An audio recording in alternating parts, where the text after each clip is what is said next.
कल 27 तारीख को मेरा नाम विजय लक्ष्मी है।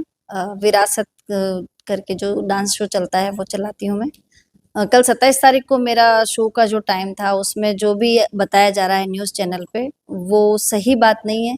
जो धार्मिक मुद्दा बनाया जा रहा है वो मुद्दा नहीं है, मुद्दा प्रॉपर्टी मसला है। क्योंकि किसी प्रॉपर्टी को लेके हमारा आपसी जो पहले से विवाद चल रहा है, उसमें मेरे सारे सनातनी भाइयों को बरगला कर वहाँ पर लाया गया था। बाकी ऐसा कोई भी कारण नहीं था जिसमें वो बताया जा रहा है कि धार्मिक हनुमान चालीसा बंद कराना चाह रहे थे, या क्योंकि हमारे इधर से किसी ने भी जाकर उनको ये नहीं बोला कि आप साउंड कम करें या नहीं करें। जब साउंड तेज लगा तो हमने थाने में फ़ोन ज़रूर किया था कि आप आकर थोड़ा सुनें, क्योंकि मेरे शो का टाइम हो गया था। तो हमने उनको बोला था कि आप थोड़ा-सा आप आके देख लें अगर साउंड कम हो जाए तो, क्योंकि गेस्ट आके बैठ चुके थे। साउंड चलाया था इन्होंने 5:30 बजे के बाद से इनका साउंड चलना शुरू हुआ था।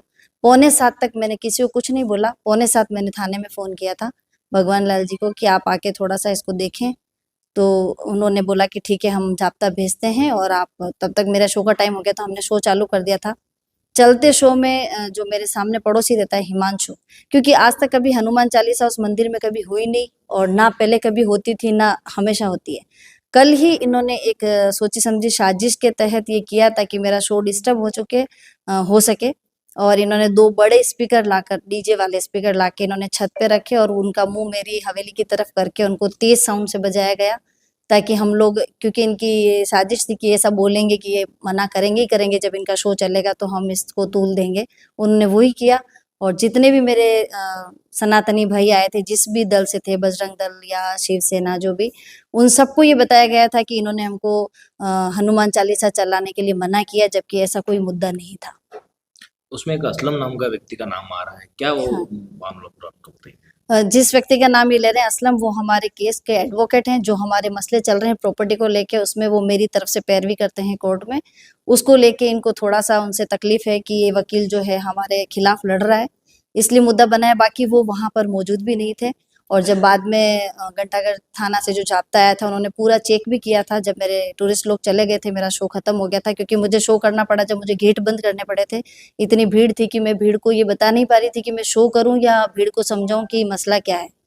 तो उन सब जितने मेरे भाई लोग आए थे सनातनी, उन सबको ये बताया गया था कि हनुमान चालीसा को एक मुस्लिम आदमी बंद करवाना चाह रहा है, जबकि उनको जाके किसी ने कुछ नहीं बोला था, वो वहाँ मौजूद भी नहीं था। और जब मेरा शो खत्म हो गया था तो फिर घंटाघर थाने से जो भी जाब्ता आया था, उन्होंने पूरा चेकिंग किया था। घर में कोई नहीं था। मेरे हस्बैंड थे जो एंकरिंग करते हैं, मेरे पिताजी थे, 2 मेरे म्यूजिशियन थे, शंकर जी और जो भी एक और हैं उनके साथ ढोलक पर, और बाकी गर्ल्स हैं सारी, 8 से 10 गर्ल्स हैं जो ये सारा देखती हैं वहाँ पर, बाकी टूरिस्ट थे। कल के घटनाक्रम के बारे में आपने किसी हिंदू संगठन के किसी व्यक्ति से बात हुई या फिर जो पुलिस के अतिरिक्त महोदय जी हैं उनसे कुछ बात हुई क्या कल के घटनाक्रम के बारे में? कल की जो घटनाक्रम मैंने थाने में जो मेरी एक्चुअल जो कंडीशन थी वो मैंने ज़रूर बताई थी कि सर मामला ये नहीं है, और थाने में वालों को पहले से पता भी था, क्योंकि ये मेरी पहले भी कंप्लेन कर चुका है, और 2-3 बार उसकी रिपोर्ट हो गई, रिपोर्ट चली गई एसपी साहब के पास, क्योंकि इसने कंप्लेन की थी हिमांशु शर्मा ने कि ये इस तरह का यहाँ पे इस तरह के वो चलाते हैं, बार सर्व होती है, ऐसा कुछ इसने मेरी शिकायत की थी। तो वहाँ से घंटाघर थाने से तफ्तीश आई थी, उन्होंने अचानक से आके सारा चेक किया, उसमें ऐसा कुछ भी पाया नहीं गया, और साउंड भी चेक करके गए थे, और रिपोर्ट जा चुकी है एसपी साहब के पास कि इसमें ऐसा कोई भी मसला पाया नहीं गया। तो इसको लगा कि इसने उसमें भी ये भी बोला कि कार्रवाई नहीं हो रही है, जबकि कार्रवाई हुई थी, और उन लोगों ने आके अपना पूरा काम किया था, पूरी रिपोर्ट बना के ले गए थे, और मुझे फिर पता चला कि इसने मेरी कंप्लेन की थी। उससे पहले भी 20 में महेंद्र सरदार जो करके है, उसके मेरे 20 से ही मसला चल रहा है, क्योंकि उसने मेरा मकान माँगा था कि मुझे किराए पे या लीज़ पे दे दो, और मैंने मना कर दिया था। फिर मेरे पास वाला जो उन्होंने खरीदा, उस कंस्ट्रक्शन को लेके हमारे बीच विवाद है जो अभी कोर्ट में चल रहा है। उन सब साजिशों को लेकर इन्होंने, मतलब वो रंजिश हो गई एक तरह से, उसमें सोची समझी साजिश को लेकर कि किस तरह से ये शो बंद कराएं, ताकि मुझे मतलब कमजोर करने के लिए ये साजिश रची गई थी, और उसमें अपने धर्म को बीच में लाकर इन्होंने धर्म का सहारा लेकर सबको बरगलाया था, और उदयपुर का माहौल खराब कर रहे हैं। उससे कल जो टूरिस्ट मेरे अंदर बैठे थे, 100 लोग के करीब टूरिस्ट थे जिन्होंने कल शो देखा, वो भी बहुत डिस्टर्ब हुए थे। उन्होंने बोला कि आप तो शुरू करिए, कुछ 3-4 टूरिस्ट थे वो तो चले गए थे कि बहुत तेज साउंड है, हम 2 शो एक साथ नहीं देख सकते।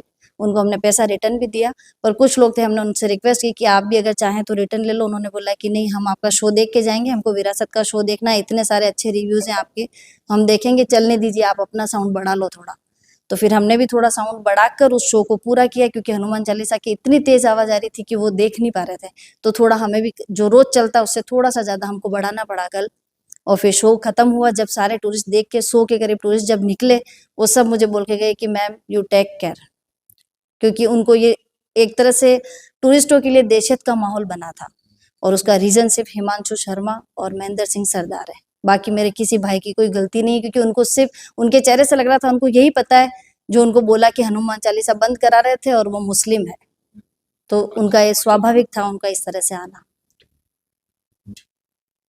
बस मेरा सभी अपने भाइयों से, सभी संगठनों से एक ही निवेदन है कि आप शांति बनाए रखें, इस तरह का कोई माहौल नहीं था और ना होगा, क्योंकि मैं भी एक हिंदू की ही बेटी हूँ और इन चीज़ों का मुझे भी ख्याल है कि किस तरह से हमारे धर्म को कोई अगर गाली देता है तो हमें क्या एक्शन लेना चाहिए। तो इस तरह का कुछ माहौल था नहीं और प्रशासन जो अपना काम कर रहा है वो तहकीकात करे, उसके तह तक जाए और अगर हम उसमें अगर गलत पाए जाते हैं तो पूर्ण रूप से हमारे लिए कार्रवाई करें और अगर हम गलत नहीं हैं तो जो सामने वाले हैं उनको थोड़ा शिकंजा कसा जाए, ताकि नेक्स्ट में इस तरह की आहत सबको ना हो और इस तरह का भ्रमित माहौल ना बने। घटनाक्रम ये हनुमान चालीसा को लेकर किस तरह का घटनाक्रम रहा, आप बताइए। जय श्री राम सर। सबसे पहले तो मैं बताना चाहूँगा कि सर मैं यहाँ उदयपुर जगत शिरोमणि मंदिर नावघाट परिसर में रहता हूँ और 30 तारीख जो कि जिस दिन मेरी बच्ची का जन्मदिन का है, हमने उसके उपलक्ष्य में 28 और 29 तारीख के लिए हनुमान चालीसा और सुंदरकांड का आयोजन रखवाया था। तो 27 तारीख को हमने इसके लिए लाउड स्पीकर्स वगैरह यहाँ लाकर सेटअप करवाया था और शाम का वक्त था लगभग 7 बजे के आसपास। तो जब सेटअप वगैरह कंप्लीट हो गया तो हमने उनको कहा कि भैया आप थोड़ा सा इसको प्ले करके दिखा दीजिए और हनुमान चालीसा चला देना। तो उन्होंने इसको म्यूज़िक सेट करके और चले गए और उन्होंने इसको म्यूज़िक सेट कर दिया और हनुमान चालीसा चला दी। हनुमान चालीसा चला दी, इसके बाद मैं ऊपर गया जब पानी देखने के लिए, तो उधर से असलम नौशाद, कृष्णचंद्र आमेटा और 2-3 जने, एक तमाशा होटल की जो लेडी है जो चलाती है उसको, वो और 2-3 जने और साथ में थे। इन्होंने नीचे से चिल्लाना शुरू कर दिया, बंद करो ये बंदरों के गीत वगैरह और यहाँ नहीं चलेंगे ये, मेरे इससे शो में बिजनेस में प्रॉब्लम आ रही ये करके। तो मैंने नीचे उतर के पार्षद महोदय को फ़ोन किया, मैंने कहा सर इस तरह की ये वारदात चल रही है और ऐसे लोग ये इसके लिए हनुमान चालीसा के लिए ऑब्जेक्शन उठा रहे हैं। मैंने, जबकि ये सिर्फ एक हनुमान चालीसा एक बार प्ले किया था म्यूज़िक कि भाई कल कैसे आयोजन होगा और किस तरह से चलाएंगे। और जैसे नीचे गए और उनको सूचना दी, धीरे धीरे कांग्रेस जो अध्यक्ष हैं उनको भी सूचना दी, लोग आ गए और इतने में इन्होंने यहाँ से 100 नंबर डायल करके, शायद सतपाल जी और जो अपने घंटाघर थाने से जो भी हैं, सभी थानाधिकारी और जो भी हैं वो लोग आए। उन्होंने कहा कि हिमांशु जी हनुमान चालीसा बंद कर दो आप या कम कर दो। मैंने कहा सर हनुमान चालीसा बंद कराने का अधिकार किसके पास है? हम श्री राम भक्त हैं, हम हिंदुस्तान में पैदा हुए हैं, हम हिंदू हैं धर्म से भी, और हनुमान चालीसा तो सर कोई भी चला सकता है। ज़रूरी नहीं है कि आप मंदिर परिसर में चलाएं या जब कोई आयोजन है तभी चलाएं। हनुमान चालीसा कोई भी कभी चला सकता है, लेकिन हमारे घर में तो यहाँ कुछ प्रोग्राम था इसलिए हमने इसको चलाया था। और तो बोले ठीक है चलो आप एक बार इसकी आवाज़ कम कर दो। हमने आवाज़ भी कम कर दी। तो जितने सर क्या है कि जब धर्म की बात आती है तो लोग जुड़ना पसंद करते हैं। धीरे धीरे धीरे धीरे क्षेत्रवासी जो यहाँ रिक्शा चलाते हैं, जो यहाँ लोग रहते हैं, आसपास दुकान वाले, सभी लोग इकट्ठा हो गए। 2-3 मित्र लोग जिसमें सन्नी पोखन्ना जी, गौरव प्रताप जी, ये लोग भी किसी तरह से इनको भी सूचना मिली, जो भी धर्म के हितैषी थे सभी आए और सभी ने आके इसका विरोध किया, भाई हनुमान चालीसा कोई बंद नहीं करा सकता। और बस, और जब हमने उनको कहा कि भाई जो असलम नौशाद जी हैं उनको बाहर निकालो और उनको भाई माफ़ी मंगवाओ इसके लिए, तो विजय लक्ष्मी जी नीचे उतरती हैं और वो कहती हैं कि भाई हमसे झगड़ा कर लो आप, हमें मार के बताओ, हमें हाथ लगा के बताओ। तो बस इस तरह की वो वारदात हुई थी जिसका हमने विरोध किया था। भाई हनुमान चालीसा हमारे घर में हम चला रहे हैं, उसके लिए कोई ऑब्जेक्शन नहीं उठा सकता सर। जो असलम की बात कर रहे हैं आप, जी सर। वो उन्होंने दावा किया है कि असलम जी उस दिन यहाँ नहीं थे और कहीं बाहर थे। सर मेरा निवेदन है प्रशासन से कि अगर सीसीटीवी कैमरे की फुटेज और अगर मोबाइल की लोकेशन से ट्रेस कर सकते हैं तो मेरा निवेदन है, अगर मैं झूठा साबित हो जाता हूँ इसमें कि मोबाइल के लोकेशन से वो यहाँ नहीं आते हैं और सीसीटीवी फुटेज में यहाँ नहीं आते हैं, तो सर ये शो चलता रहे और हमें किसी तरह की कोई आपत्ति नहीं है सर। किस तरह का आयोजन यहाँ पर होता था? वहाँ सर यहाँ पे ये सोसाइटी है सर, और ये जो बिल्डिंग है जहाँ पे ये हवेली है जहाँ पे ये शो चलता है, इस हवेली पे माननीय सर्वोच्च न्यायालय से स्टे लगा हुआ है, क्योंकि इस बिल्डिंग में बहुत से परिवार एक साथ रहते थे जिन पे विजय लक्ष्मी ने झूठे आरोप लगा के उन परिवारों को यहाँ से दबाव बना कर बाहर निकाल दिया यहाँ से। और जब ये सारे परिवार यहाँ से बाहर निकल गए तो इन्होंने एक योजना बनाई, क्योंकि ये पहले बागुर की हवेली में नृत्य किया करती थी। इन्होंने योजना बनाई कि किसी तरह से सरकार को और क्षेत्रवासियों को भ्रमित किया जाए और प्लान किया जाए कि कैसे हम सक्सेसफुली यहाँ पे शो का आयोजन कर सकते हैं। इन्होंने लड़कियों को डांस सिखाने के झूठे एडवर्टाइजमेंट अखबार में देखे कि हम शिक्षा देना चाहते हैं, ये करा के लड़कियों को बुलाया, डांस वांस सिखाया और सिटी कलेक्टर साहब से निवेदन किया है कि सर गरीब परिवार की बच्चा किस तरह से डांस करती है, इंटरनेशनल प्लेटफॉर्म पे आर्ट को कैसे रिप्रेजेंट करती है और अपने उदयपुर का नाम कैसे रोशन करती है, हम दिखाना चाहते हैं। कलेक्टर साहब भी पधारे और डांस देखा, अभिभूत हुए, खुश हुए और मुझे भी बुलाया था, मैं भी गया था और वहाँ पे उन्होंने कि भाई आप डांस क्लासेस चला सकते हो, सिखा सकते हो, उसकी परमिशन दी। भाई आप डांस चला सकते हो, डांस सिखा सकते हो, ना कि कोई कमर्शियल एक्टिविटी या प्रोफेशनल डांस शो या सोर्स ऑफ इनकम आप जनरेट कर सकते हो। तो इन्होंने उस का नाजायज़ फ़ायदा उठाते हुए इसको एक कमर्शियल शो में कन्वर्ट कर दिया, जिसका नाम रखा इन्होंने विरासत शो। और जो दूसरे शो चलते हैं जैसे लोक कला मंडल हैं और बागोर की हवेली, वो सारे एक पैक ऑडिटोरियम में एक ध्वनि प्रदूषण की मापकता जो होती है उसके तहत चलते हैं, जबकि ये खुले में चलता है छत पर और ऐसे न्यूनसेंस जो फिल्मी गाने हैं उनके साथ चलता है।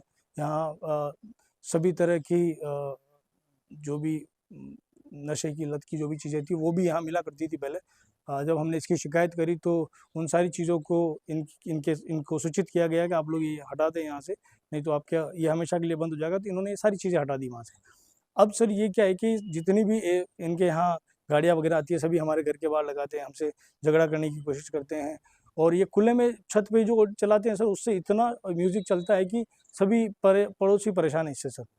और हमने जब इसके खिलाफ आवाज़ उठाई तो हमने कहा कि भाई आप इसको या तो आवाज़ कम करो, क्योंकि हमारे बच्चे और हमारे साथ बुजुर्ग हैं और हम शांति और हमारा मौलिक अधिकार है कि हम शांति के साथ और रह सकें सर। प्रॉपर्टी का विवाद सामने आ रहा है, इसमें कितनी सच्चाई है? सर हम तो यहाँ देवस्थान विभाग की प्रॉपर्टी विवाद को भी आगे रखा जा रहा है, प्रॉपर्टी विवाद है ये पता जा रहा है, इसमें कितनी सच्चाई है? नहीं सर, हम लोग प्रॉपर्टी से मेरा कोई लेना देना नहीं है सर। मैं तो जबकि सामने की तरफ रहता हूँ और हम तो मंदिर परिसर में रहते हैं, जगत शिरोमणि मंदिर में, और हमारी पीढ़ियाँ हो गई हम लोग यहीं रहते हैं। सामने वाली बिल्डिंग से हमारा कोई लेना देना नहीं है और हमारा कोई किसी भी तरह का भूमि विवाद नहीं है। और भूमि विवाद था जो दूसरे लोगों के साथ इनका चल रहा है, उनको इन्होंने दबाव बनाकर और वहाँ से निकाल दिया और अभी ये यहाँ पे कमर्शियल शो चला रहे हैं जिसका इनके पास कोई लाइसेंस नहीं है और कोई लैंड कन्वर्जन नहीं है और खुले में चला रहे हैं, कोई ऑडिटोरियम नहीं है सर। और सभी लोग परेशान हैं, इसके लिए हमने बहुत आवाज़ उठाई और ये हर बार किसी न किसी दबाव में आके और शो चलता ही रहता है सर। तो हमें निवेदन है कि सर हमें शांति प्रदान करें और उचित से उचित कार्रवाई करें सर और इससे हमें निदान दिलाएं।